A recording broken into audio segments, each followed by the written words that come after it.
वेदांतातील ग्रंथ श्रवण करण्यासाठी आमच्या चॅनलला सबस्क्राईब करा व बेल आयकॉन दाबायला विसरू नका. ज्ञानदेव तुकाराम ब्रह्मानंदं परमसुखदं केवलं ज्ञानवर्तिं द्वन्द्वातीतं गगनसदृशं तत्त्वमस्यादिलक्ष्यम् एकं नित्यविमलमचलं सर्वदी साक्षिभूतं भावातीतं त्रिगुणरहितं सद्गुरुं तन्नमामि.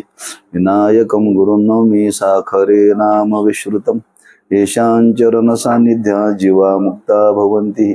साखरे वंशविख्यातं ज्ञानदानपरायणं विनायकं गुरुवन्दे भववन्द विमुक्तये. जो आनंद सत्यप्रकाश विभुवानी आधार नाम रूपास बुद्धी न जाणे आणि जाणे ही त्यास तो अपार शुद्ध परमात्मा मीच्याशी.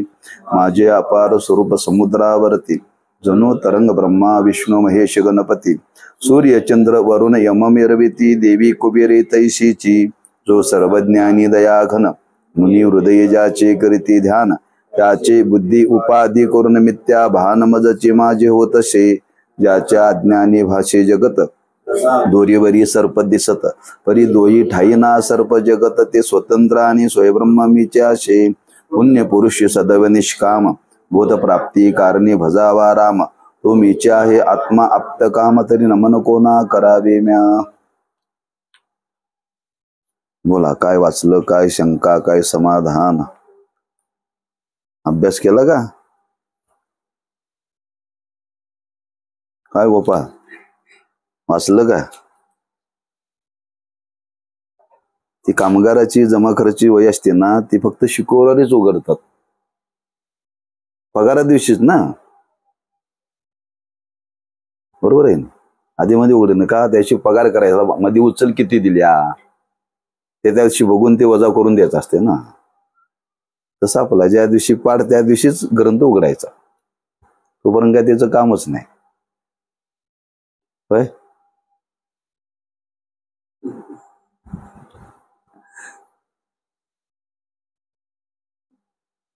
काय वाचलं, काय कळालं सगळं, काय शंका?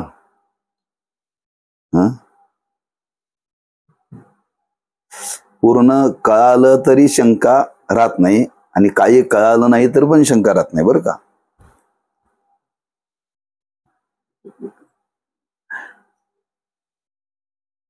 दोन भाव आहेत त्याच्यामध्ये. शंका येत नाही त्या अर्थी परिपूर्ण कळालं, आणि शंका आली नाही अर्थी काहीच कळालेलं नाही. तेव्हा आपण असं समजायचं, ज्या अर्थी तुम्हाला शंका नाही त्या अर्थी तुम्हाला परिपूर्ण कळालंय असं समजून आपल्याला पुढे जायला पाहिजे, तर आपला ग्रंथ होईल.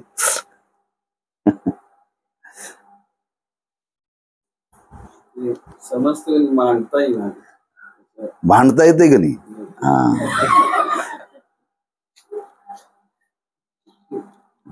सूत्र रूपाने सांगितले पहिल्यांदा. हो, विस्तार म्हणून ते टिपिंग केलेलं ऐकायचं असतं 2-4 वेळा, म्हणजे ते डोक्यात राहते. आलेल्या ग्राहकाला कसं तुम्ही व्याख्यान करतायसा? का विषय येतो त्यांचा झाला, पुढचं घ्यायचं नाही. बोलायला शिकलं पाहिजे. यातले 2 फायदे आहेत. एक अभ्यास होतो आणि बोलायची प्रॅक्टिस होते. म्हणून बोलायला शिकलं पाहिजे, असं गप्प बसायचं नाही, काहीतरी विचारायचं, अभ्यास करायचा. एक 5 मिनिटं तरी बोललं पाहिजे, म्हणजे हळूहळू यातून एक वक्तृत्व निर्माण झालं पाहिजे. याचे अनेक फायदे आहेत अभ्यासातून. म्हणून बोलायला शिकलं पाहिजे. एक प्रतियोगी 5 मिनिटं बोलला, असं 5-5 मिनिटं बोलता बोलता 10 मिनिटं बोलायचं, 10 मिनिटं बोलता बोलता 15 मिनिटं बोलायचं, 15 मिनिटं बोलता बोलता अर्धा तास बोलायचं. असं बोलता बोलता बोलतच राहायचं. बोललं पाहिजे. तेव्हा पहिल्या तरंगाचाच विस्तार दुसऱ्या तरंगामध्ये केलेला आहे. अनुबंध चतुष्टय, की जेणेकरून साधकाच्या अंतःकरणामध्ये आपण ज्या ग्रंथाचं अध्ययन करणार आहे त्या ग्रंथाविषयी निसंदेह प्रेम व आदर राहावा. खरंच ज्या ग्रंथाच्या द्वारे आपण हे ज्ञान संपादन करणार आहे तो ग्रंथ आपल्याला खरंच त्या ज्ञानापर्यंत नेणारा आहे. जे जे सिद्धांत सांगितले ते साधकाच्या हिताकरता, त्याच्या उद्धाराकरता सांगितलेत, हा त्याचा पक्का निश्चय होण्याकरता शंका समाधानपूर्वक अभ्यास करण्याची पद्धत आहे बरं का. हा अगदी ऋषी मुनींच्या काळापासून पद्धत आहे बरं काही, अलीकडची अशी नाही. अध्ययन अध्यापनाची जी पद्धत आहे ही अशीच आहे. त्यातून आपला व्यवहारातलं ज्ञान वेगळं आहे. व्यवहारातल्या ज्ञानामध्ये काही शंका राहिला, काय नाही कळालं तर फारसं काही नुकसान होत नाही. पण पारमार्थिक ज्ञानामध्ये जर आपला जर निश्चय पक्का नाही झाला, नाही कळालं तर झाला तर प्रतिबंध आहे. कशाला? उद्धाराला. उद्धाराला प्रतिबंध आहे. हा तो होऊ नये. याच्यातून एक मानसिक समाधान मिळतं बरं का, मानसिक समाधान मिळतं. नाही आपल्याला बोध हो अगर न हो, हा पण कमीत कमी आजच्या घडीला या ग्रंथाचं अध्ययन करणाऱ्याला एक मानसिक समाधान मिळतं. हा एक याचा फायदा आहे. बोध होईल आपला तेवढा अधिकार नाही, तेवढं वैराग्य नाही, तेवढं विवेक नाही, तेवढं इंद्रिय निग्रह नाही आहे. पण हे समजून घेण्याने समाधान आपलं बिघडणार नाही. हा फार मोठा फायदा आहे, लक्षात ठेवा. हे तुम्हाला कुठेही जगाच्या पाठीवरती बाजारात मिळणार नाही बरं का. म्हणजे जीवनाचं रहस्य काय एवढं जरी कळालं तरी पुष्कळ आहे ना. हा हा म्हणून तो निश्चय आपल्या अंतःकरणामध्ये व्हावा या दृष्टीने पूर्वपक्ष आणि समाधान असं ग्रंथकर्त्यांनी शिकवण्याची पद्धत आहे. म्हणून पहिल्या तरंगामध्ये जो अनुबंध चतुष्टाचा विचार मांडला तोच विचार विस्ताराने या तरंगामध्ये मांडतात. पूर्वपक्षाने मत निर्माण केलं. खरंच आपण हा ग्रंथ, या ग्रंथाची आज गरज आहे म्हणून तुम्ही सांगता, पण याच्यातून कोणाला अंतःकरणामध्ये सुखाची इच्छा नाही आहे, सकल दुःखाची कोणाला इच्छा नाही आहे. आणि तुम्ही सांगताय सकल दुःखाची इच्छा आहे, सुखाची इच्छा आहे. हा असं पूर्वपक्ष प्रगट केला. त्याला समाधान देण्याकरता सांगितलं. त्रिविध दुःखाचं जरी वर्णन केलेलं असलं, हे 3 दुःख जरी जावे असं वाटत असलं तरी त्याला कायमचं जावं असं वाटतं. लयरूप निवृत्ती अपेक्षित नाहीये. दुःख जावं पण नित्य. आणि नित्य म्हणजे कायम दुःख कधी जाईल, त्यालाच कारणासहित कार्याची निवृत्ती. सुखाची अपेक्षा आहे, सुखाकरता प्रयत्न करतोय, पण विषयामध्ये सुख समजून विषयाच्या मागे लागलेला आहे, पण विषयाच्या सुखामध्ये आजपर्यंत जीव तृप्त झालेला नाही. याचा अर्थ त्याला खरं सुख अनुभवाला आलेलं अजून नाही. पण त्याला तिथं अपेक्षा आहे जे सुख प्राप्त व्हावं ते सुख सासावं, नाश न पावणार. याच्यावरून ठरलं की त्याला नित्य सुखाची इच्छा आहे. म्हणून पूर्वपक्षाचं मत जाणून घेऊन सिद्धांत मत प्रगट केलेलं आहे. त्याच्याकरता काही युक्तीनं दृष्टांतांनी पटवून दिलं. नारदासारखे महर्षी 14 विद्या 64 कला संपन्न होते, तरीही त्यांचं दुःख गेलेलं नव्हतं का? ब्रह्मज्ञान झालेलं नव्हतं. सामान्य ज्ञानाने दुःख होत नाही. सामान्य नाही, एक विद्या मिळवायची तर आपल्याला आयुष्य कमी पडायला लागले. एक विद्या मिळवायची तर काय हो विद्यात आहे, आयुष्य कमी पडायला लागले. त्यांनी 14 विद्या 64 कला मिळवण्याकरता काय केलं असेल बघा ना. काय बुद्धिमत्ता असेल, काय अधिकार असेल, आणि एवढं मिळवून सुद्धा ती दुःखी. म्हणून ज्ञानोबारांनी वर्णन केले. उभे आहे काय, उभे आहे जाथ्यंदा शब्द आहे बघ. व्याकरणी सकल शास्त्राचं वर्णन केलंय त्याच्यामध्ये. त्याला सगळी शास्त्र तोंड पाहत आहेत, फक्त त्याला स्वस्वरूपाविषयी अज्ञान गेलेलं नाही. ती सगळी ज्ञान व्यर्थ आहेत अशी ज्ञानोबरांची उभी आहे.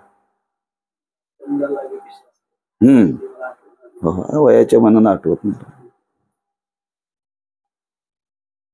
म्हणून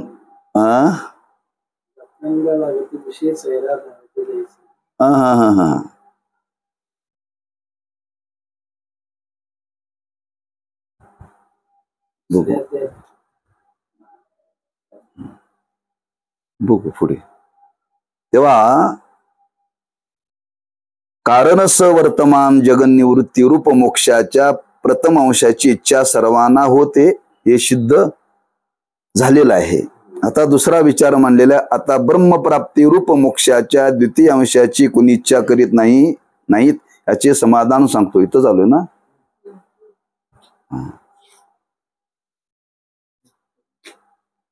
एक अंशाचा विचार केला. कारणस वर्तमान निवृत्ती, कारण नाम अज्ञान, बर का. अज्ञान नाम सगळ्या दुःखाला कारण मूळ जर काय असेल तर अज्ञान आहे. अज्ञान आहे म्हणून त्या संसार वृक्षाचं वर्णन केलंय. कसा आहे तो? उलटा आहे. त्याचं मूळ वर आहे. मूळ वर म्हणजे ते परब्रह्म ते वर, आणि त्याच्या खाली असलेलं माया अविद्या, तिथं अज्ञान सांगितलं. आणि त्या अज्ञानापासून खाली फांदी फुटली बरं का. मूळ वरती आहे. असं खालून तो वर वाढलेला नाही, वरून खाली आलोय आपण. आपण ब्रह्म होतो, जीव दशेला आलो म्हणजे खालच्या दशेला आलो. हे दाखवण्याकरता संसार वृक्ष उलट दाखवलाय बरं का. खालून वर जायचं नाही. आता खाली आलोय, आता वर जायचं आहे. वरून खाली आलोय आपण. हरिपाठामध्ये वर्णन केलं ना नाथ महाराजांनी. अविद्या काय?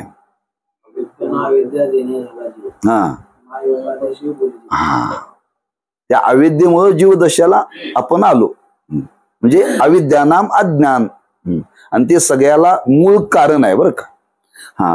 कारणाची निवृत्ती झाल्याशिवाय कार्याची निवृत्ती होत नाहीये.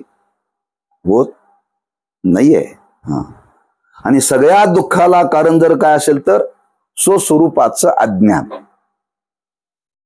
वरून किती दुःख आपण निवृत्त करण्याचा प्रयत्न केला तरी अज्ञान जोपर्यंत जात नाही तोपर्यंत दुःख जात नाही. एखादा रोग झालेला आहे आणि तो रोग जर घालवायचा असेल तर मुळातून घालवावा लागतो. मुळातून घालवावा लागतो. उदाहरणार्थ कॅन्सर झालेला आहे. तो जसा वर वर काढावा तसा तो पसरतोय बरं का. पसरतोय. आता तो मुळातून काढायचा म्हणजे अवघड आहे. मुळातून काढायचा म्हणजे ज्याचं तो माणूस जाण्याची शक्यता आहे. माणूस जाण्याची शक्यता आहे म्हणून त्याला कॅन्सरची अशी परिस्थिती आहे. त्याला धक्का लावायचा नाही. धक्का लावला की ते पसरतं. जोपर्यंत त्याचं आयुष्य आहे तोपर्यंत तो जगतो बरं का. तो मुळासहित कधी निवृत्त होईल? ज्या दिवशी देह पडेल त्या दिवशी. देह जे दुःखाला कारण देह सांगितलाय, सुख दुःखाला. त्याच्या पुढे तिची परंपरा पुढे येणार आहे, क्रमाने ती सांगितलेलं आहे बरं का. तात्पर्य कारण सह वर्तमान, कार्याची निवृत्ती झाली पाहिजे. म्हणजे दुःख हे कायमचं निवृत्त केलं पाहिजे. त्याला कारणासह असा शब्द वापरलेला आहे. दुसरा विचार मांडलेला आहे की दोन भाग केले, कारणाची निवृत्ती आणि ब्रह्मप्राप्ती. आता त्याचा दुसरा विचार इथं प्रकट करतात. आता ब्रह्मप्राप्ती रूप मोक्षाच्या द्वितीय अंशाची कोणी इच्छा करीत नाहीत याचे समाधान सांगतो. पूर्व पक्ष मांडला की कोणाला मोक्षाची इच्छा नाही, कोणाला मी ब्रह्मरूप व्हावं असं कोणाला इच्छा कोणालाच नाही. कोणालाच नाही असं समजू नका. काही ना आहे. पण त्या पूर्व पक्षाचं मत आहे एकंदर जगाचा विचार केला तर ब्रह्मप्राप्ती करता मोक्षाकरता कोणी आज प्रयत्नवादी नाहीये. जीवाला कायमस्वरूपी सुख प्राप्त व्हावं ही इच्छा आहे. मग त्यालाच ब्रह्म म्हणतात ते माहिती नाही ना.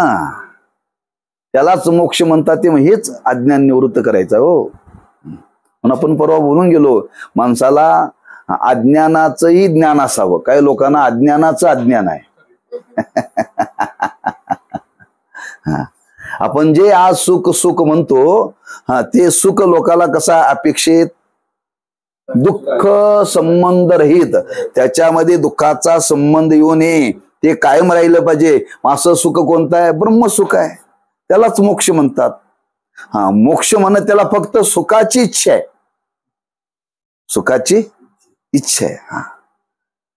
नंतर तुकोबारांनी जगाला उपदेश केला, तुला सुख पाहिजे ना, लग्न करू म्हणून सांगितलं, पैसे मिळव म्हणून सांगितलं, काय सांगितलं? आपुला तो एक देव करून घ्यावा, तेने विन जीवा सुख नोहे. म्हणजे काय? मी सच्चिदानंद स्वरूप आहे असं ज्ञान संपादन करा, तर तुम्हाला सुखाचा अनुभव येईल. विठोबाला आपलं करा असा त्याचा अर्थ नाही. जो सर्व सुखाचा आगर असलेला विटेवरती परमात्मा, आणि आपलं स्वरूप, याच्यामध्ये भेद नाही, ते आणि हे एकच आहे. सर्वांच्या हृदयामध्ये तोच आत्मरूपाने नांदतो, आणि जो आत्मरूपाने नांदतो तोच भक्तावरती अनुग्रह करण्याकरता प्रगट झालेला आहे. सर्व सुखाचे आगर तेच वर्णन केले, आणि तेच ज्ञानोबाने वर्णन केले. काय वर्णन केले? तैसा हृदयामध्ये मी रामू, आसता सर्व सुखाचा आरामू. तो सुखाचा उपवन आहे बरं का, इथंच आहे. मग त्याचं ज्ञान संपादन करणं म्हणजेच देव आपलासा करणं. ढोबळमानाने लोकाला सांगता येत नाही असं. त्याला सांगितलं तू आत्मज्ञान संपादन कर, असं लोकांना सांगून चालत नाही, त्याला देव आपलासा कर म्हणून सांगावं लागतंय. मग लोक म्हणतात देवाचा आणि सुखाचा काय संबंध आहे? देवाचा आणि सुखाचा काय संबंध आहे? देवाचा आणि सुखाचा काय संबंध आहे? देव म्हणजेच सुख, देव म्हणजेच सुख, हे आपल्याला माहिती नाही. देव म्हणजे सुख, सुख म्हणजेच ब्रह्म, ब्रह्म म्हणजेच मोक्ष, हे आपल्याला माहित नाही. लोक म्हणतात हे आम्हाला मोक्षाची गरज नाही. अरे तुला सुख पाहिजे ना, त्यालाच मोक्ष म्हणतात रे. पण काही लोक म्हणतात आम्हाला मोक्ष नको आहे, तुम्हीच घटापटा कळा. तुम्ही शास्त्र शिका लोक म्हणतात. पण ते लोकांच्या प्रचलित शब्द नाहीत. संतांनी विचार केला, मोक्ष म्हणलं की लोक परमार्थाला येणार नाहीत, ब्रह्म म्हटलं की लोक परमार्थाला येणार नाहीत, म्हणून ब्रह्मलीन श्री गुरु साखरे महाराज सांगायचे, लोक ब्र काढू देत नाहीत, मग कसं म्हणू देतील? ब्रह्म हे ब्र काढायचं नाही म्हणतात की नाही लोक. मग ते पुढचं मग कसं काय म्हणून देतील म्हणायचे. मग लोकांना सांगायला, मला सुख पाहिजे ना वारकरी व्हा, सुख पाहिजे ना भजन करा, सुख पाहिजे ना आनंदी पंढरीची वारी करा, असं सांगावं लागतं. त्याला ज्ञान संपादन करा, रोज पाठाला या, विचारसागर म्हणजे काय कळून घ्या, हे सांगून चालत नाही, कोणी येणारच नाही. म्हणून सुख म्हटलं की म्हणून देव शब्द वापरलेला आहे, मोगम शब्द वापरला संतांनी. पण देव हा शब्दच ब्रह्मवाचकच आहे, आत्मवाचकच आहे, लक्षात ठेवा. पण सामान्य लोकांना तो कळणार नाही एकाएकी. एकंदर प्रचलित सगळीकडे देव शब्द आहे, म्हणून देव शब्दाची योजना केलेली आहे. म्हणून तिथं वर्णन केलं, आपुला तो एक देव करून घ्यावा.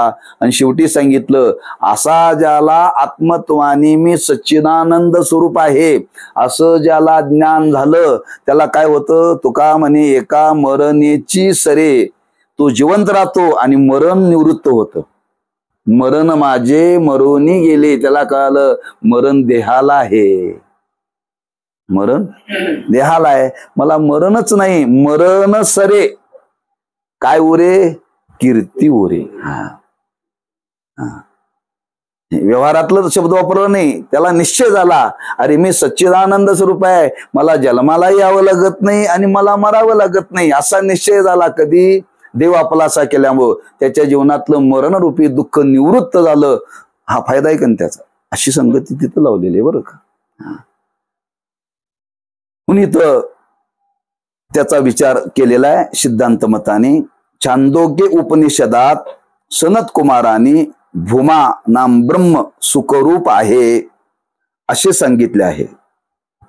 दुसरा शब्द इथं सांगतात, त्या ब्रह्मालाच भूमा म्हणतात बरं का. हा म्हणजे आणखी चित्तात गोंधळ येऊ नये, कशाला काय म्हणतात तेवढं तरी लक्षात राहावं. हा भूमानी तुम्ही कुठून काढली म्हणाल. हा तेव्हा छांदोग्य उपनिषदात सनत कुमाराने भूमानाम ब्रह्म सुखरूप आहे असे सांगितले आहे. हे वर लिहिलेच आहे. आणि सुखाचा अनुभव थोडाफार सर्व जीवांना आहेच, आणि आपणास नित्य सुख असावे अशीही सर्व जीवांना इच्छा आहे. याचाच अर्थ सर्व विचारी पुरुषांना ब्रह्मप्राप्तीची इच्छा आहे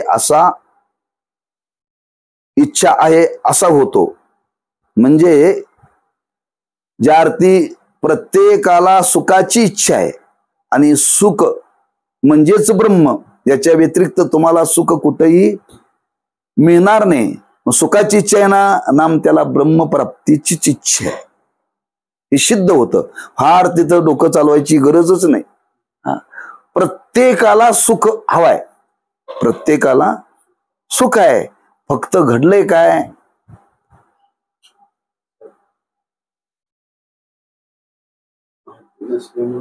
मी परवा दृष्टांत सांगितलं कीर्तनात, ऐकलं का? त्या पावसाच्या चक्रात होता असा दृष्टांत सांगितला मी. एकाला पेढे खाण्याची इच्छा निर्माण झाली. पेढे खाण्याची इच्छा निर्माण झाली. पेढे म्हणजे चांगला पदार्थ बरं का. हा आणि पेढे खाण्याची इच्छा निर्माण झाली, आणि पेढे आणण्याकरता मिरचीच्या बाजारात गेला. कुठे गेला? आता मिरचीच्या बाजारात गेल्यानंतर पेढे मिळतील का मिरचीचा खाट मिळेल? म्हणजे नाकातून पाणी, डोळ्यातून पाणी, शिंका. कशामुळं? काय पाहिजे होतं तुम्हाला? पेढे तिथं मिळतात. म्हणजे साधन चुकलं. तसं आपल्याला सुखच पाहिजे, पण आपण विषयाच्या बाजारात गेलोय. तिथं मिरचीचा बाजार, मिरचीच्या बाजारात दुःख आहे, डोळ्यातून नाकातून पाणी येतं. विषयामध्ये सुद्धा हीच अवस्था आहे, रडावंच लागतंय. रडावंच लागतं, लक्षात ठेवा. हा ज्याला सांगायचं तोही रडणाराच.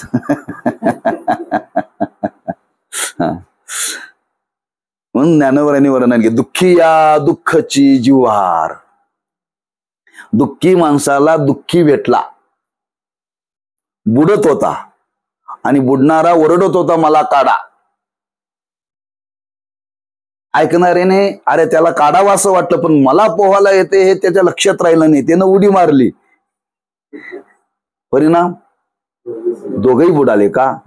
अरे ज्याला काढायचं आहे, काढणाऱ्याला तरी पोहता आलं पाहिजे ना. ज्याला दुःख सांगायला जाणार आहे, कमीत कमी त्याला सुखाचा अनुभव तरी पाहिजे का नको? सगळे संसारातले लोक दुःखीच आहेत, आणि आम्ही त्यांना सुखाचा विचारायला गेलोय. ते आपल्याला सांगतील, त्यांनाच अनुभव नाही, त्यांच्याच वाट्याला दुःख आलेलं आहे. सुख कसं नाही? म्हणजे प्रत्येकाला सुख हवाय. फक्त साधन चुकलेलं आहे. नको तिथं आपण सुखाचा शोध घ्यायला लागलो बरं का. तात्पर्य, सुख प्रत्येकाला हवं आहे. प्रत्येकाची इच्छा आहे सुख मिळावं, हीच इच्छा आहे. याच्या पलीकडे इच्छा काही नाही. प्रत्येक गोष्टीतून बरं का, त्याची इच्छा उत्पन्न होण्याचे पूर्वी त्याच्या प्रत्यक्ष अनुभव असलाच पाहिजे असा नियम नाही. एक वाक्य काय सांगितलेलं आहे? ज्या पदार्थाची इच्छा होते त्याची इच्छा उत्पन्न होण्याचे पूर्वी त्याचा प्रत्यक्ष अनुभव असलाच पाहिजे असा नियम नाही.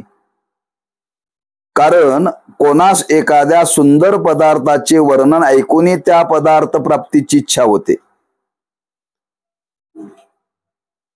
उत्तर काय दिले त्याचं?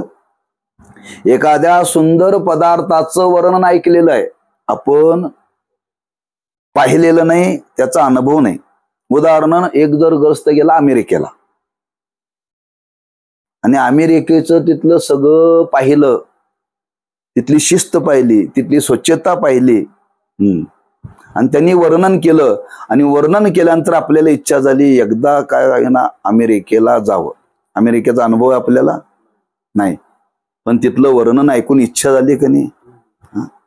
म्हणजे ज्या पदार्थाची इच्छा होते त्या पदार्थाचा अनुभव आहे असा नाही बरं का, असं एक वाक्य सांगितलेलं आहे बरं का. असा नियम नाही. कोणास एखाद्या सुंदर पदार्थाचे वर्णन ऐकून त्या पदार्थ प्राप्तीची इच्छा होते.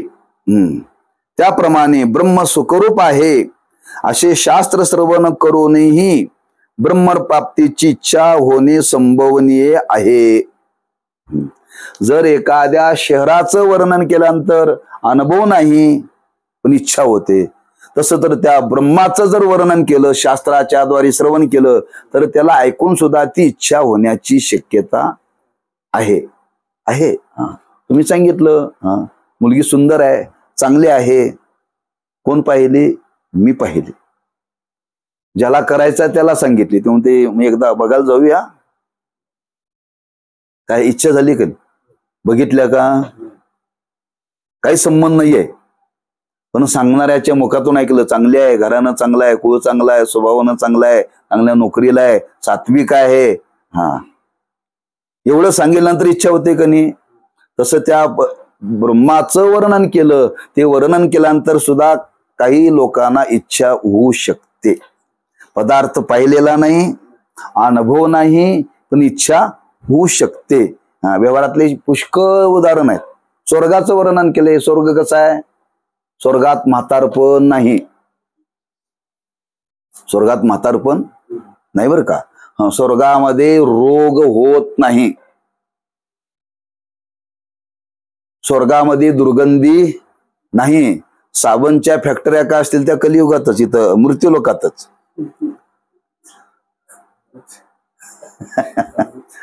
बर का.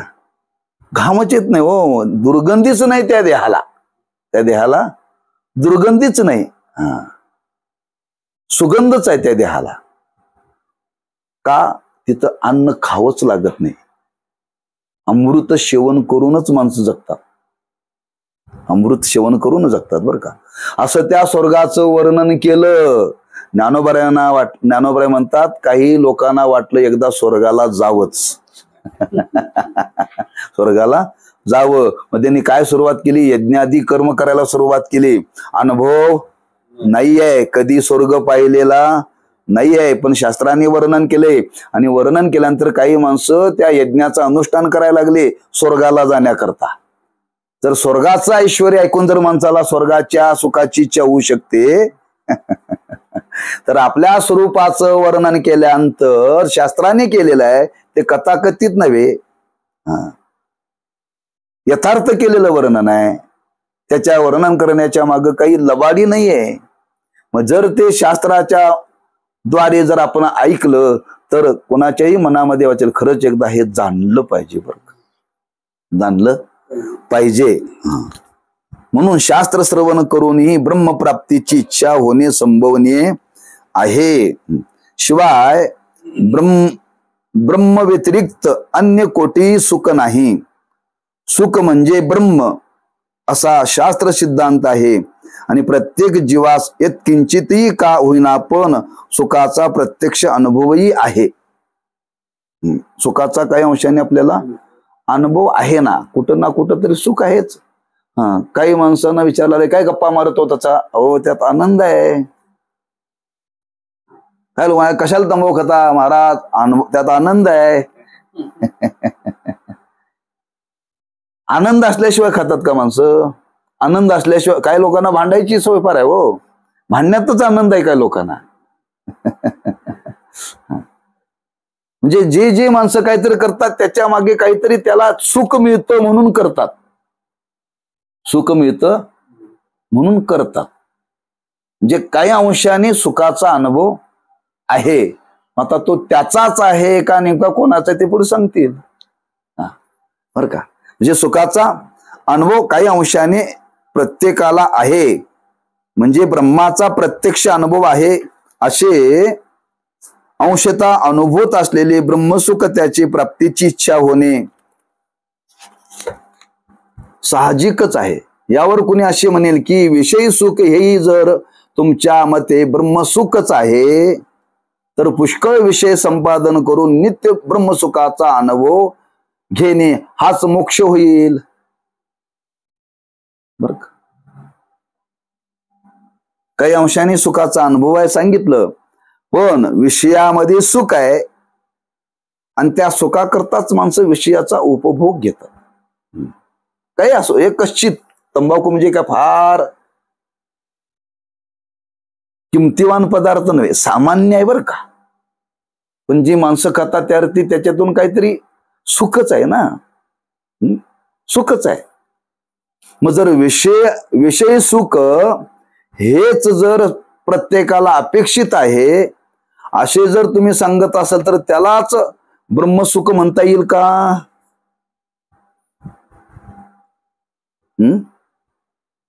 नाही म्हणताय. विषय सुख ही जर तुमच्या मते ब्रह्मसुखच आहे तर पुष्कळ विषय संपादन करून नित्य ब्रह्मसुखाचा अनुभव घेणे हाच मोक्ष होईल. हाच मोक्ष होईल. आम्ही जे विषयामध्ये सुख भोगतो ना तेच सुख आहे ना, आम्हाला भोगू दे ना, हाच मोक्ष आहे ना, असं जर कोणी उद्या म्हणायला लागलं तर शास्त्राला शास्त्रत्व राहणारच नाही. वेदाला महत्व राहणार नाही, देवाला महत्व राहणार नाही, संतांना महत्व राहणार नाही. का विषय सुखालाच तुम्ही जर सुख म्हणायला लागला तर ज्ञानोबरांनी वर्णन केले विषय सुखाची परमावधी. कसं आहे? हा, जीव तैसा उपाधी आवडी लोक. काही लोक विषय सुखालाच खरं सुख म्हणायला लागले. का म्हणायला लागले? त्याची संगती सांगितलेली आहे. 4थ्या अध्यायामध्ये ती उभी आहे. बरं का, त्यांच्या चित्तामध्ये एवढं अज्ञान आहे, एवढी आसक्ती आहे, विषय सुखालाच सुख ते मानायला लागले. ज्ञानोबा म्हणतात अशा लोकाला तुम्ही सांगायला गेला अरे विवेक संपादन कर, वैराग्य संपादन कर, म्हणजे तुला काय खरं सुख आहे कळेल. पण ज्ञानोबा म्हणतात तुम्ही त्यांना किती जरी सांगायला गेला तर तुमच्या सांगण्याचा परिणाम होणार नाही का? वैराग्याची शिवण देखती, विवेकाची भाषा नेनती, ते मूर्ख केवी पावती मजेश्वरा. ते त्यांना वैराग्याची भाषाच कळत नाही, विवेकाची शिवच कळत नाही. तुम्ही किती वर्णन केलं तर त्यांच्यावरती काहीही परिणाम होणार नाही. माऊलीने दृष्टांत दिला, तुम्ही जे डोंगरात लोक राहतात त्यांना काय म्हणतात? आदिवासी. त्यांच्या अंगावरती काही नसतं, त्यांच्या अंगावरती काही नसतं, आणि तुम्ही तिथं कपडे विकायला गेला. काय विकायला गेला? हा, ज्याने अंगावरती कधी कपडे घातलेच नाही आणि तिथं तुम्ही कपडे घालायला गेला, ती माणसं विकत घेतील?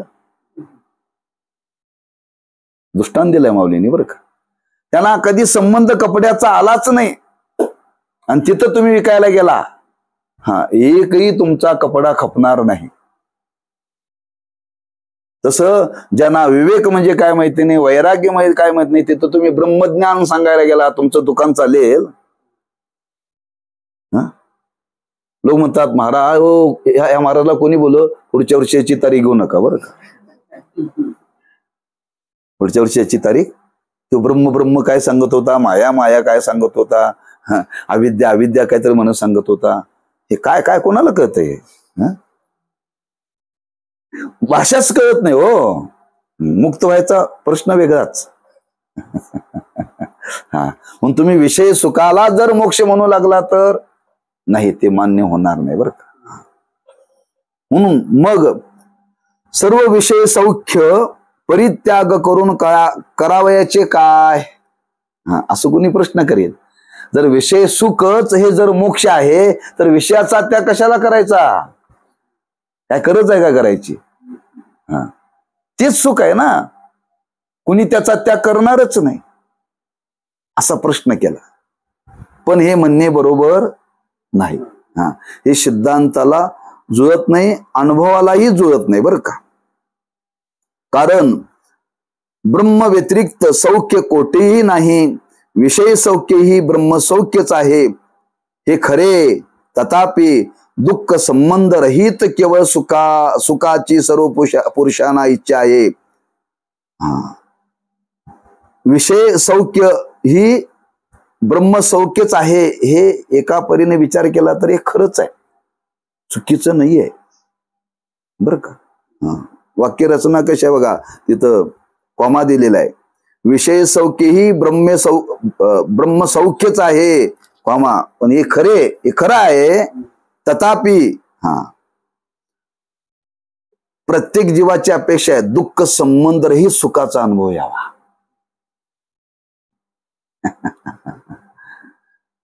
दुःख संबंध रहित जे सुख आपल्याला मिळालं त्या सुखामध्ये दुःख कधीही येऊ नये, कधीही येऊ नये. कधीही केस पांढरे होऊ नयेत. अर्थ का नाही? अंगाला मळ येऊ नये, कधीच येऊ नये. कपडे कधी मळू नयेत. बरोबर आहे की नाही? म्हणजे तिथं दुःखाचा संबंध कधी येऊच नये. प्रत्येकालाच वाटतं कधी मरू नयेच, कधी मरू नयेच असं वाटतं का नाही? याचा अर्थच की दुःख संबंध रहित सुखाची अपेक्षा आहे. दुःख संबंध रहित सुखाची अपेक्षा आहे. आणि विषय सुखाला तुम्ही ब्रह्मसुख म्हणायला लागला तर विषय सुखामध्ये दुःखाचं साहचर्य आहे. विषयामध्ये दुःख आहेच, केवळ दुःख रहित ते सुख नाही आहे. म्हणजे कशी कल्पना मांडल्या बघा, प्रत्येक जीवाला दुःख संबंधित सुखाची इच्छा आहे आणि विषय सुखाला तुम्ही जर ब्रह्मसुख म्हणायला लागला तर विषयामध्ये दुःख आहे ना, विषयामध्ये दुःख आहे की नाही? सुख पाहता जवा पाडे दुःख पर्वता येवडे, दुःख आहे. म्हणजे जे जे विषय आज आपल्याला प्राप्त झाले ते दुःखासहितच आहे. म्हणून मग आपण चिंतन करून आलोय. काय चिंतन करून आलोय आठवते का बघा? नाही आठवलं तर मी सांगायला आहेच रिकामा.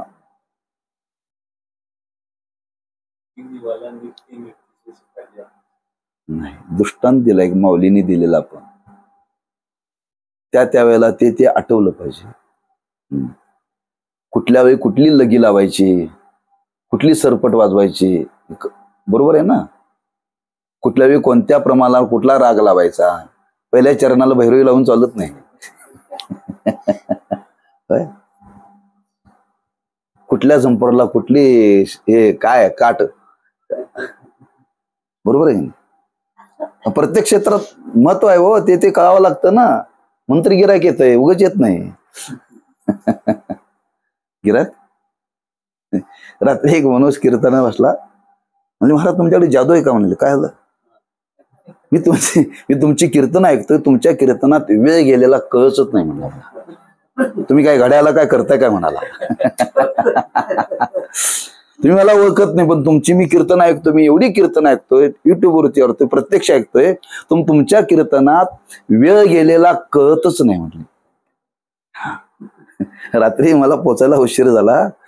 त्या लोकांनी म्हणले महाराजांना सांगा बरं का कीर्तन वेळेत आवरायला.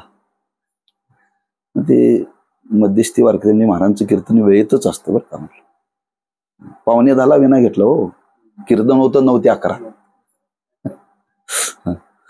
मग आता हनुमंतरायाच्या समोर होतो. शरण अभंग घेतला. मी अभंग सोडवायला गेलो, सुरुवात केली, बरोबर 11 वाजले. कोणाला लक्षच नाही. 11 वाजलेली बरं का. 3 चरण सोडवली. या चरणातून त्या चरणात, त्या चरणातून त्या चरणात, आणि सगळा अभंग सोडूपर्यंत 11:30 वाजले. कोणीही म्हटलं नाही महाराज 11:30 वाजले. 11ला संपवा म्हणणारी माणसं 11:30 झाले सुद्धा त्याला माहिती नाही. कशा करता मी सांगितलं काय सुरदास, कशा करता सांगितलं मी? या संबंधात म्हणजे त्या वेळेला ते आठवावं लागतं. बर का. तेव्हा आपण मागे विचार करून गेलो होतो, मायेला 2 लेकरं आहेत. एकाचं नाव आहे दुःख आणि एकाचं नाव आहे सुख. दुःखाने आईकडे तक्रार केली, आई मला कुठेही गेलं की लोक मला मान देत नाहीत, माझा तिरस्कार करतात. माझा दुःखाला कोणी जवळ करतंय? कोणी जवळ करत नाही. दादा कुठे जाऊ दे, त्याला या बसा, त्याला आदरात ते करतात, मला कोणीही किंमत देत नाही. आई म्हटली इकडे त्या दादाला पण इकडे बोलव म्हटले. असं कर, दादाचे कपडे तू घाल आणि तुझे कपडे दादाला दे म्हटले. काय सांगितलं? दुःखोपंताला काय सांगितलं? जो दुःखोपंत आहे त्याला सांगितलं, सुखोपंत त्याचा अंगरखा तू घाल आणि लोकांकडे जा, तुला मान मिळेल. आज विषयाच्या रूपाने जे आपल्याकडे सुख येतं, वर सुखाचा अंगरखा आहे, आत मात्र दुःखच आहे, एवढं सांगायचं आपल्याला. वर सुखाचा अंगरखा आहे, आत मात्र दुःखच आहे. म्हणजे विषयाची प्राप्ती होऊन सुद्धा आपल्याला जी इच्छा आहे हे सुख नाश पावू नये, त्याच्यामध्ये दुःखाचा संबंध राहू नये. बर का. म्हणजे असं सुख प्रत्येकाला अपेक्षित आहे. आणि जर तुम्ही विषय सुखालाच ब्रह्मसुख म्हटला तर तिथं दुःखाचा संबंध आहे ना. प्रत्येकाला सुखाची इच्छा आहे, पण त्याच्यामध्ये दुःखाचा संबंध असू नये. दुःख संबंध रहित केवळ सुखाची सर्व पुरुषांना इच्छा आहे. असे केवळ सुख विषय उपभोगात नाही. इतकेच नाही तर विषय सुखोपभोगकाली विषयी पुरुषांना सुखोपभोगापेक्षा कोट्यावधी पट दुःख भोगावे लागते, असा सर्वांना अनुभव आहे. जी माणसं आज विषयाचा उपभोग घेतात, ते घेत असताना किती पटीनं दुःख भोगावं लागतं. म्हणून तेच याचंच भाषांतर तुकोबाराने केले, सुख पाहता जवा पाडे दुःख पर्वता एवढे. लग्न करण्यामध्ये सुख आहे, पण लग्न करण्याकरता किती खटपट्या काढाव्या लागतात.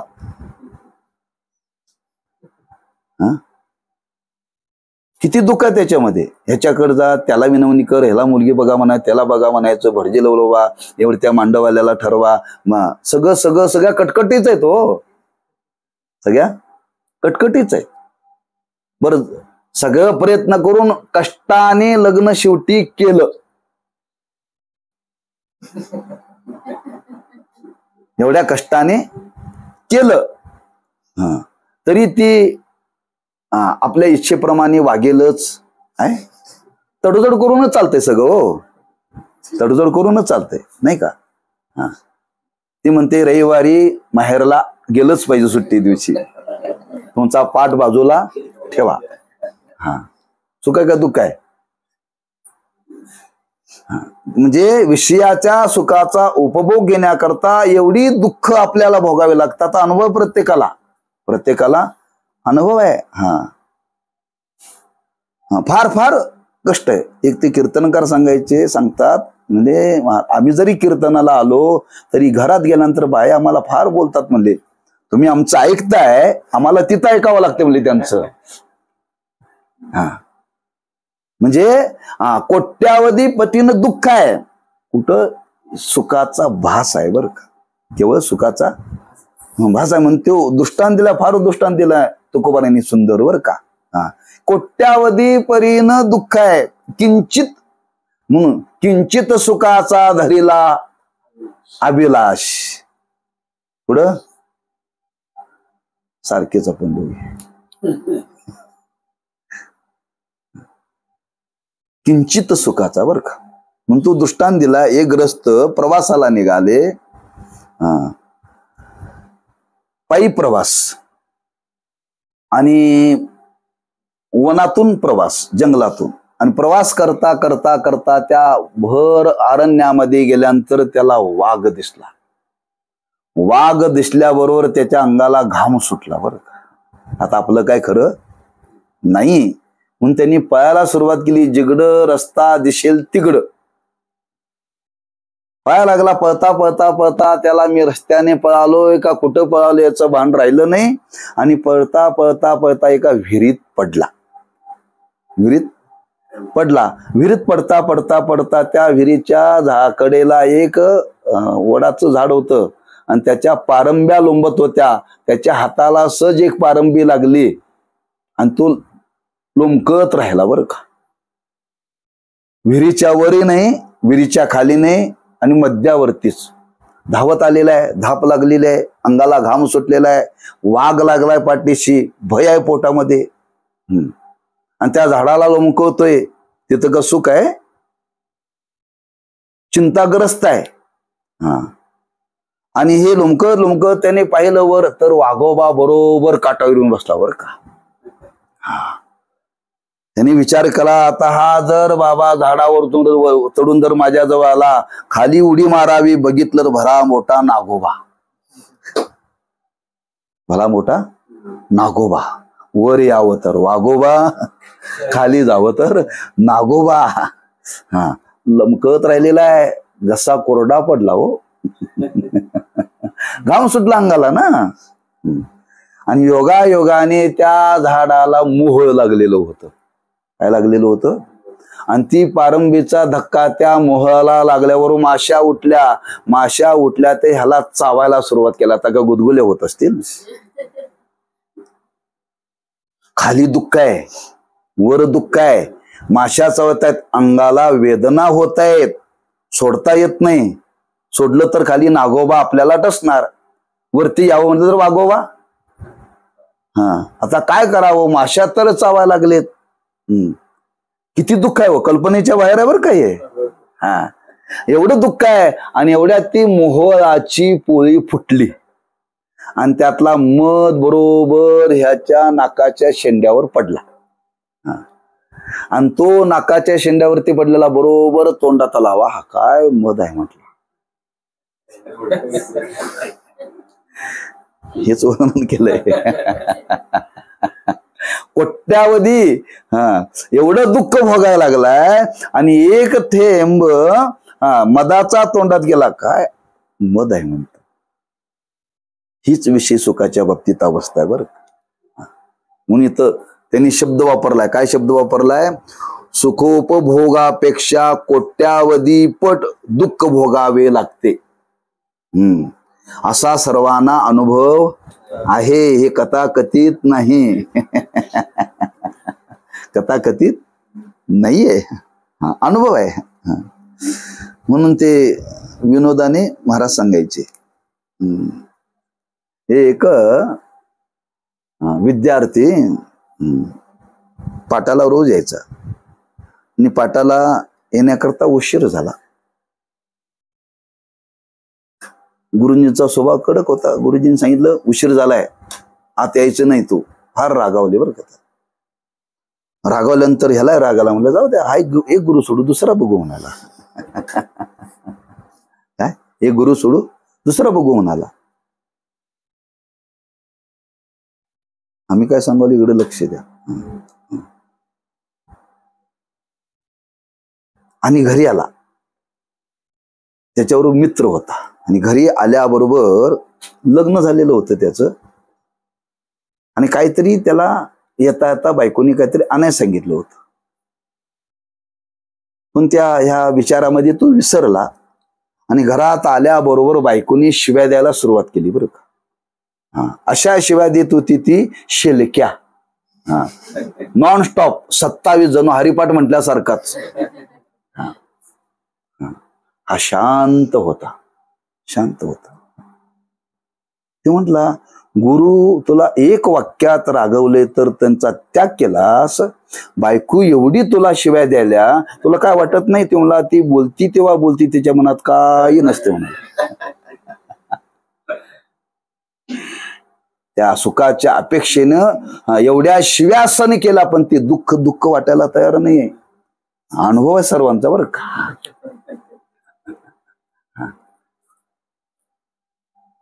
म्हणून हा सर्वांना अनुभव आहे. म्हणूनच विवेकी पुरुष विषय सुखाची इच्छा न करता केवळ सुखरूप जे ब्रह्म त्याची इच्छा करतात. म्हणून शास्त्र श्रवणाने व प्रत्यक्ष सुखानुभव भावावरून मोक्षाच्या ब्रह्मप्राप्ती रूप द्वितीय अंशाची इच्छा होणे संभवनीय आहे.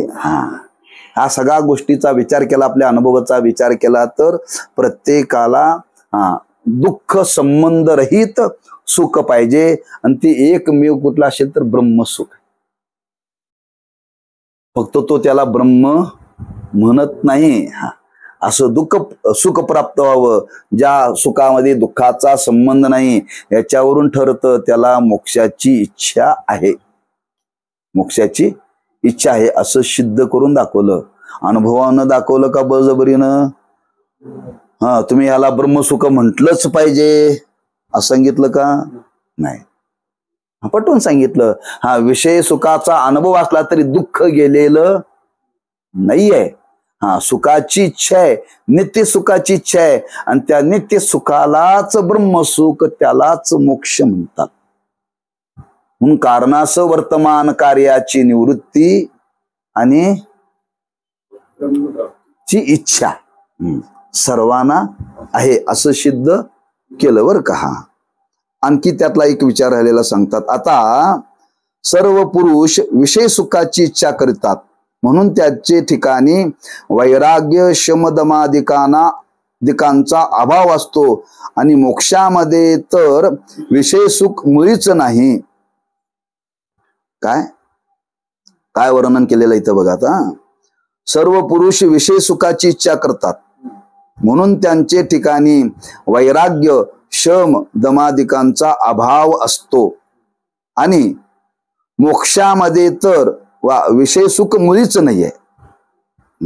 सर्व पुरुष विषय सुखाची इच्छा करतात. काय म्हणतात लक्षात येते का? विषय सुखाची इच्छा करतात, पण त्यांच्या ठिकाणी वैराग्य नाही, शम नाही, दम नाही, उपरम नाही, श्रद्धा नाही, तितिक्षा नाही. आणि मोक्षामध्ये तर विषय सुख मुळीच नाही. उलट शब्द वापरलाय बरं का. सर्व सुखाची इच्छा आहे, पण त्याच्या ठिकाणी ही लक्षणं नाहीत. आणि जे ब्रह्मसुख सांगितलं, मोक्ष सांगितलं, त्या मोक्षामध्ये हे विषय सुख मुळीच नाही. याकरता मोक्षेच्छावान अधिकाऱ्याचा अभाव आहे, म्हणूनही ग्रंथारंभ निष्फल आहे असं त्यांनी वर्णन केले. तुम्ही सांगता की आज सर्वांना सुखाची इच्छा आहे, विषयाची, त्याचं मत असं आहे बरं का. त्यांनी मत मांडलेलं आहे. आणि पूर्व पक्षाचं मत हे कधी कधी गोंधळात टाकतं बरं का.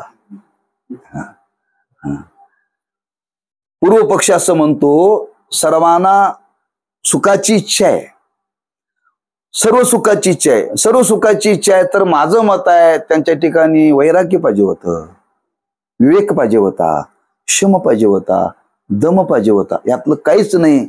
आणि तुम्ही म्हणता सर्वांना त्याची इच्छा आहे.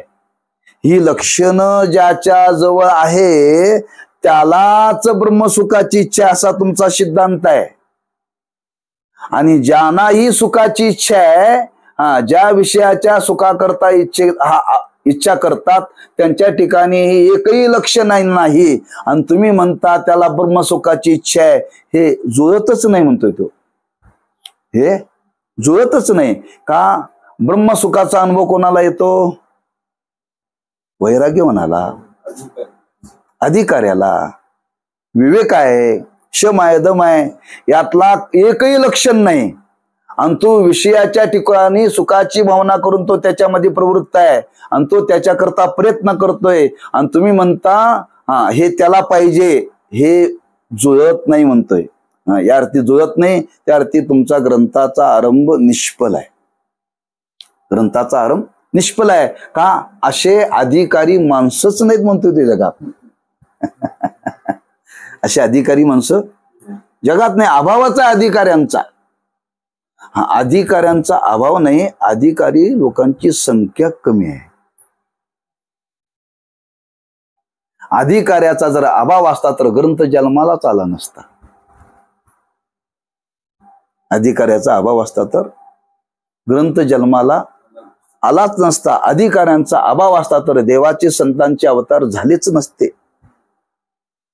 तुकोबराय काय म्हणतात, आमासाठी अवतार मत्स्य कुर्मादी. हा, म्हणजे कोणाकरता झाला, भक्ता करता. म्हणजे अधिकाऱ्याकरता देवाचा अवतार झाला का नाही, का अनधिकाऱ्याकरता झाला. मग अधिकारी नाही म्हणता कसं तुम्ही, हा, अधिकारी नाही म्हणता, अधिकाऱ्याचा अभावच आहे म्हणतो तो, असं पूर्व पक्षांनी मत मांडलेलं आहे. का, कोणाच्या ठिकाणी वैराग्य नाही, कोणाच्या ठिकाणी विवेक नाही, कोणाच्या ठिकाणी इंद्रिय निग्रह नाही, मनोनिग्रह नाही, श्रद्धा नाही, तितिक्षा नाही, समाधान नाही, या अर्थी कोणाच्या चित्तात नाही. त्यांचं आमचं मत आहे कुणी याचे अधिकारीच नाहीत, याचे कोणी अधिकारी नाही तरी कशाला सांगताय म्हणले तुम्ही, कशा करता ग्रंथ निर्माण केला, याच्या अधिकारीच कोणी नाहीत ना, तर तुमचा ग्रंथ हा निष्फल आहे. हा, ठीक आहे, अशी शंका केली आहे बरं का पूर्वपक्षाने. त्याचे समाधान, सर्व पुरुष विषय सुखाचीच इच्छा करीतात हे म्हणणेच प्रथम बरोबर नाही. काय त्याला पहिलं उत्तर दिले, सर्व पुरुष विषय सुखाचीच इच्छा करतात हे म्हणणेच प्रथम बरोबर नाही. विचार केला तर जीव फक्त सुखाची मात्र इच्छा करतात. ते सुख विषयापासूनच झाले पाहिजे असा त्याचा आग्रह नसतो. सुखाची इच्छा करतात, ते विषयापासूनच झालं पाहिजे असा त्याचा आग्रह नाहीये. हा, विषय सुखाची इच्छा नाही, त्याला सुखाची इच्छा आहे. काय फरक केलाय त्याने, हा, सुखाची इच्छा आहे, आणि ते सुख विषयाच्या द्वारेच आलं पाहिजे असा त्याचा आग्रह नाहीये बरं का. ते सुख विषयापासूनच झाले पाहिजे असा त्याचा आग्रह नसतो. आता शंका करणारास आम्ही अशी विचारतो की जगात कोणीच मुमुक्षु नाही म्हणून ग्रंथारंभ निष्फल आहे, किंवा मुमुक्षु असूनही ग्रंथाचे टाई प्रवृत्त होत नाही म्हणून ग्रंथारंभ निष्फल आहे, असं तुमचं मत आहे ना. अशी शंका करणाऱ्याला विचारले बरं का पूर्व पक्षाला सिद्धांत मताने. असे जर असे म्हणेल की जगात मुमुक्षुच कोणी नाही तर हे म्हणणे बरोबर नाही. कारण सर्व पुरुषांना सर्व दुःख नाशाची व नित्य सुख प्राप्तीची इच्छा आहेच. सर्व दुःख नाश व सर्व सुख प्राप्ती रूपच मोक्ष आहे, म्हणून सर्व मुमुक्षुच आहेत बर का.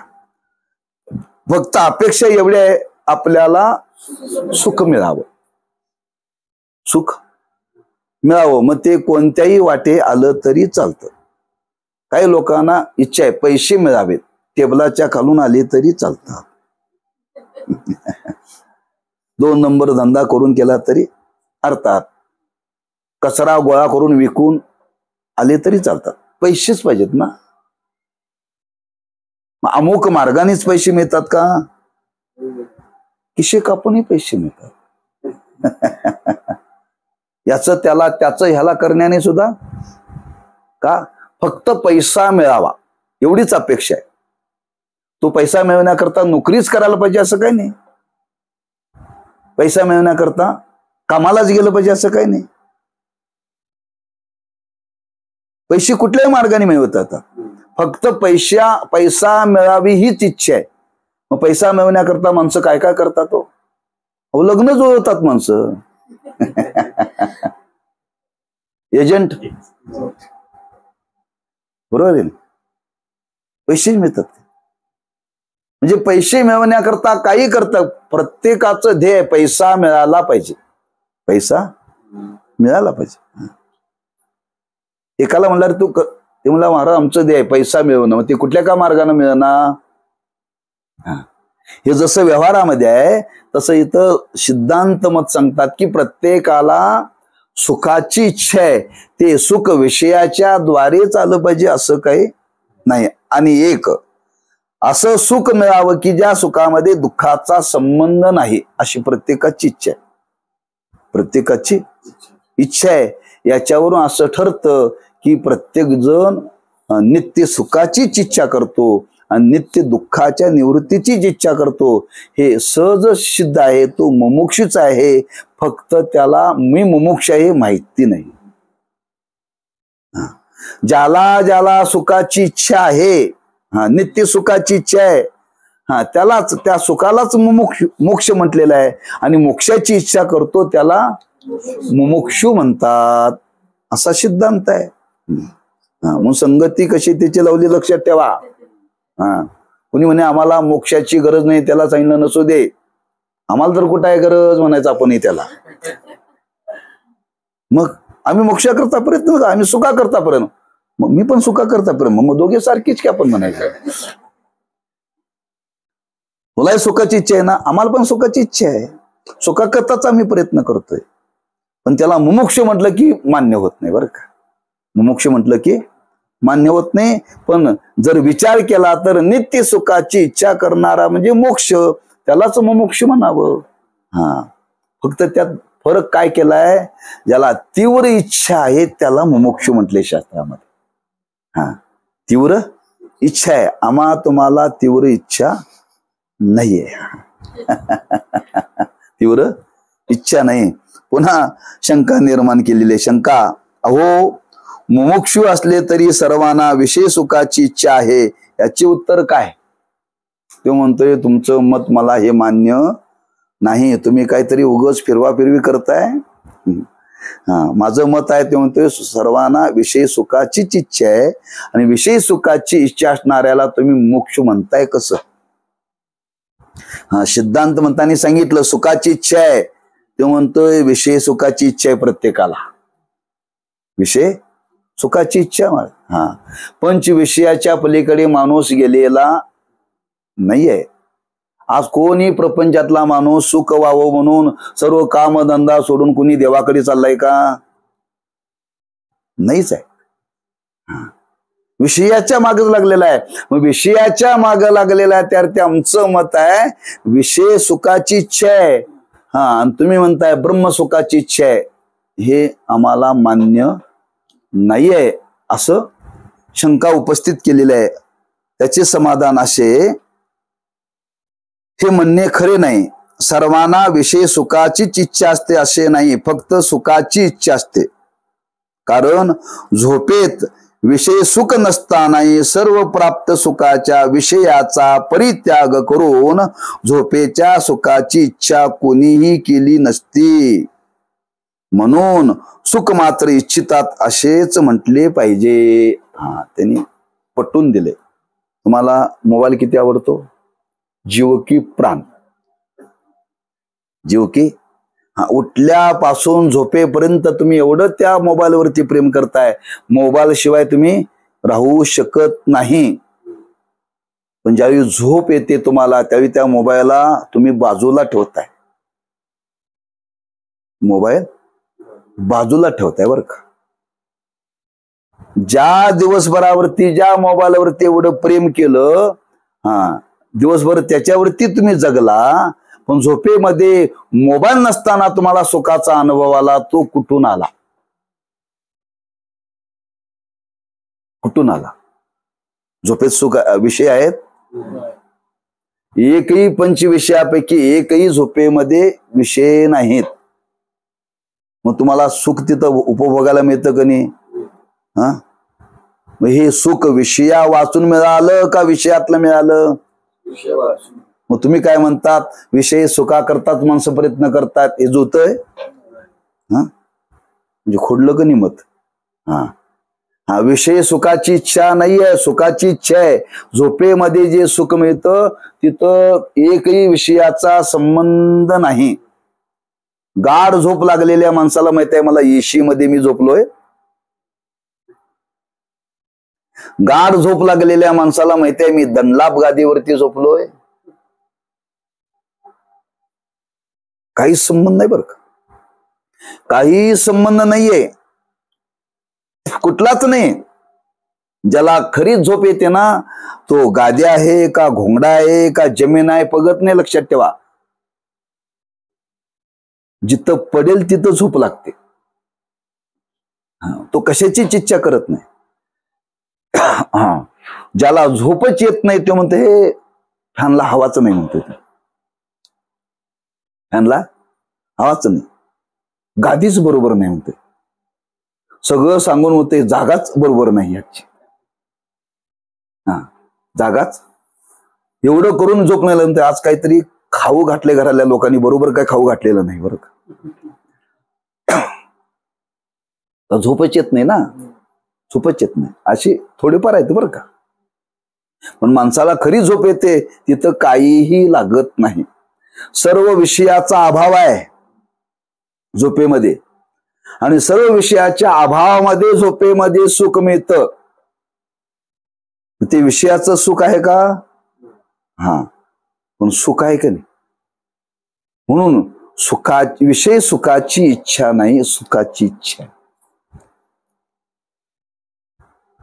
शिवाय असेही म्हणता येईल की विषय सुखाचीच इच्छा करतात असे नाही, उलट निर्विषय आत्मसुखाचीच इच्छा करतात असं म्हणावं लागेल.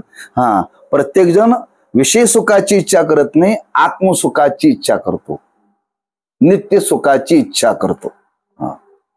केवळ विषय सुखाची इच्छा नाही, जे आपलं खरं सुख आहे त्या सुखाची इच्छा प्रत्येक जण करतो.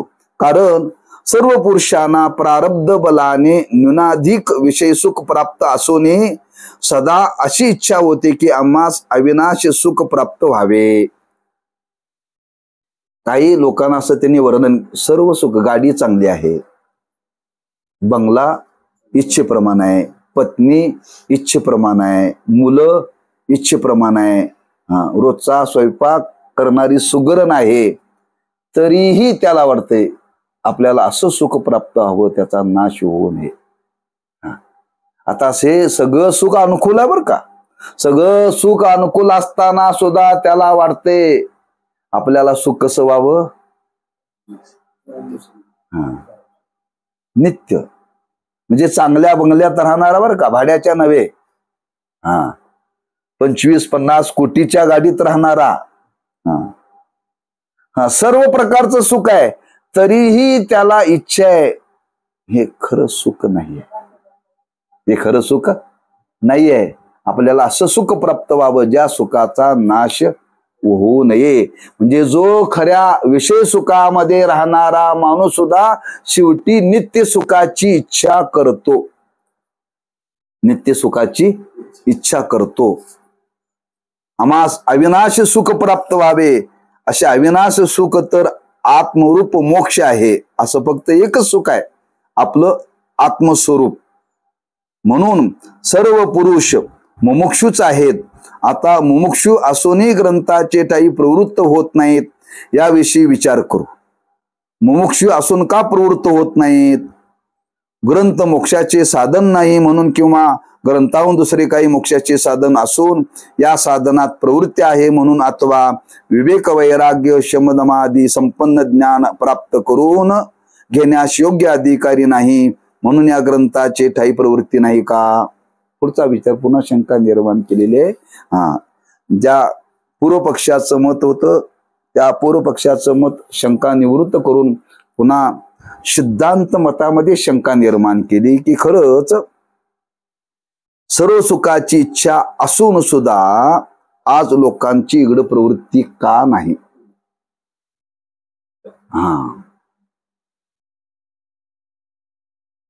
आता मुमुक्षु असूनही ग्रंथाचे काही प्रवृत्त होत नाही याविषयी विचार करू. म्हणजे तुम्ही म्हणता सुखाची इच्छा आहे, तेच खरं सुख आहे, त्यालाच मोक्ष म्हणतात, सर्वांना मुमुक्षुच म्हणा ना. मग सर्व जर मुमुक्ष असते तर सगळे इकडे आले असते ना. ज्या अर्थी इकडे येत नाहीत मग ते मुमुक्षु नाहीत का, याचा विचार केला पाहिजे, याचा विचार केला पाहिजे. ग्रंथ मोक्षाचे साधन नाही, ग्रंथ हे मोक्षाचे साधन नाही म्हणून इकडे येत नाहीत, एक शंका निर्माण केली. दुसरे आहे ग्रंथाहून दुसरे काही मोक्षाचे साधन असून या ग्रंथा वाचून दुसरं काय मोक्षाचं साधन आहे का? म्हणून या साधनात लोकांची प्रवृत्ती नाही. 2 प्रश्न केलेत, सिद्धांत मतानेच केलेत. ग्रंथ ऐकून कुठं मोक्ष मिळतो का? म्हणून इकडे येत नसतील. पर या ग्रंथाच्या व्यतिरिक्त दुसरं काही साधन असेल तिकडे जात असतील म्हणून इकडे येत नसतील. आणि तिसरं लक्षण सांगितलं, विवेक वैराग्य शम दमादी संपन्न ज्ञान प्राप्त करून घेण्यास योग्य अधिकारी नाहीत. कोणाच्या ठिकाणी विवेक नाही, वैराग्य नाही, शम नाही, दम नाही, तितिक्षा नाही, श्रद्धा नाही, समाधान नाही म्हणून इकडे येत नसतील, म्हणून ते अधिकारी नाहीत, म्हणून त्यांची प्रवृत्ती नसेल. असे 3 विकल्प सिद्धांत मताने निर्माण केलेत. त्याचा विचार पुढं मांडलेला आहे. वाचायचा का थांबायचा?